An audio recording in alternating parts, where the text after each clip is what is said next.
একটা বিশাল অর্থনৈতিক সংকটের ঠিক মাঝখানে দরজায় কড়া নাড়ছে আরেকটা নির্বাচন। এই যে একটা টানাপড়েন চলছে, এর মধ্যে রাজনৈতিক দলগুলোর ইশতেহার কি আসলে কোনো সমাধানের কথা বলছে? চলুন এই প্রশ্নটার উত্তর খোঁজার চেষ্টা করা যাক। দেখুন, ব্যাপারটা কি? একদিকে ভোট, দেশের বিশাল বড় একটা সিদ্ধান্ত, আবার অন্যদিকে অর্থনীতির অবস্থা খুবই খারাপ। এই দুটো জিনিস একসাথে সামলানোটা এখন সবচেয়ে বড় চ্যালেঞ্জ। তো রাজনৈতিক দলগুলো এই পরীক্ষায় পাশ করবে কিভাবে? এই যে একটা কঠিন সময়, সবার চোখ কিন্তু এখন ওই ইশতেহারগুলোর দিকে। কিন্তু আসল প্রশ্নটা হচ্ছে, এই যে সব প্রতিশ্রুতি দেয়া হচ্ছে, এগুলোর মধ্যে কি সংকট থেকে বেরিয়ে আসার মতো কোনো বাস্তব প্ল্যান আছে, নাকি শুধুই শোনার জন্য ভালো কিছু কথা? চলুন একটু ভেবে দেখি ব্যাপারটা। ঠিক আছে, তাহলে সমস্যাটা আসলে কতটা বড় সেটা বুঝতে গেলে আগে আমাদের অর্থনীতির মূল জায়গাগুলো দেখতে হবে, যেখানে যেখানে ঘা লেগেছে। অর্থনীতিবিদরা বলছেন মোট ৬টি বড় সমস্যার কথা। এখন পেছনের গল্পটা একটু বুঝতে হবে। অন্তর্বর্তীকালীন সরকার যখন এসেছিল, তারা হাতে পেয়েছিল একটা প্রায় ভেঙে পড়া অর্থনীতি। তারা কিছু কাজ শুরু করেছে ঠিকই, কিন্তু অর্থনীতির ভেতরের যে বড় বড় ঘাগুলো, সেগুলো কিন্তু এখনও শুকায়নি। আর নতুন সরকারকে ঠিক ওই জায়গা থেকেই শুরু করতে হবে। এই যে সেই ৬টা বড় ক্ষত, প্রথমটা হলো উচ্চ মূল্যস্ফীতি, মানে জিনিসপত্রের যে দাম তাতে সাধারণ মানুষের পক্ষে কেনাকাটা করা খুব কঠিন হয়ে যাচ্ছে। তারপর আসছে বেকারত্ব, যুব সমাজ হতাশ। ৩ নম্বরে হলো খেলাপি ঋণের পাহাড়, যা ব্যাংকগুলোকে দুর্বল করে দিচ্ছে। এর সাথে আরও আছে সরকারের রাজস্ব কম, দেশ থেকে প্রচুর টাকা পাচার হয়ে যাচ্ছে, আর বৈদেশিক মুদ্রার রিজার্ভও কমে গেছে। এই ৬টা সমস্যা একসাথে মিলেই আজকের এই অবস্থা তৈরি করেছে।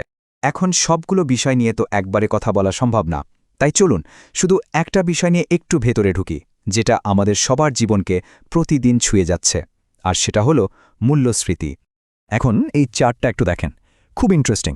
সরকারি হিসাব বলছে মূল্যস্ফীতি নাকি ১১.৩৮% থেকে কমে ৮.29% নেমে এসেছে। প্রথমবারে শুনতে কিন্তু খুব ভালো খবর মনে হয়, তাই না? মনে হচ্ছে যেন অবস্থা একটু ভালো হচ্ছে।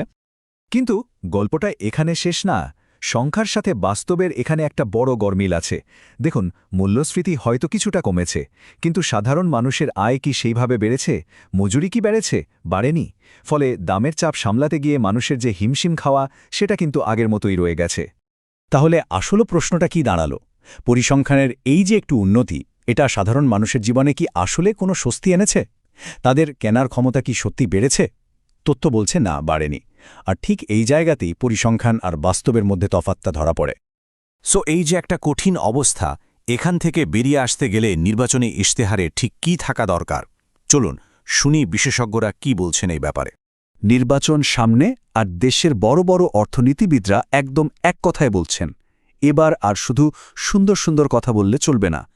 তাদের দাবি, ইশতেহারে একদম স্পষ্ট এবং বাস্তবায়ন করার মতো একটা অর্থনৈতিক রোডম্যাপ থাকতেই হবে। যেমন সিপিডি তৌফিকুল ইসলাম খান, তিনি দুটো জিনিসের ওপর জোর দিয়েছেন। ১, অর্থনীতি স্থিতিশীলতা ফিরিয়ে আনা, আর ২, মূল্যস্ফীতির চাপ থেকে সাধারণ মানুষকে একটু মুক্তি দেওয়া। তিনি বলছেন, জনগণের চাহিদা এখন এটাই। আবার আরেকজন সিপিডি ডক্টর মুস্তাফিজুর রহমান, তিনি কথা বলছেন বিনিয়োগের স্থবিরতা নিয়ে। তিনি বলছেন, বেসরকারি যে সেক্টরটা, সেটা কেমন যেন থেমে গেছে। তো ইশতেহারে একদম পরিষ্কার করে বলতে হবে কিভাবে এই অচলাবস্থা ভাঙা হবে, কিভাবে বিনিয়োগে নতুন গতি আসবে, যাতে অর্থনীতির চাকাটা আবার ঘুরতে শুরু করে। কিন্তু সমস্যাটা তো অন্য জায়গায়। ইশতেহারে ভালো ভালো কথা তো আগেও অনেক শুনেছি, তাহলে এবার মানুষ বিশ্বাস করবে কেন? আর ঠিক এখানেই তৈরি হয় প্রতিশ্রুতি আর বাস্তবের মধ্যে একটা বড় ফারাক।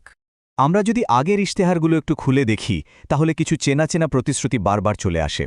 যেমন ধরুন, কথা দেওয়া হয় অর্থনৈতিক প্রবৃদ্ধি হবে, নতুন চাকরি হবে, সামাজিক নিরাপত্তা থাকবে, রাস্তাঘাটের উন্নয়ন হবে।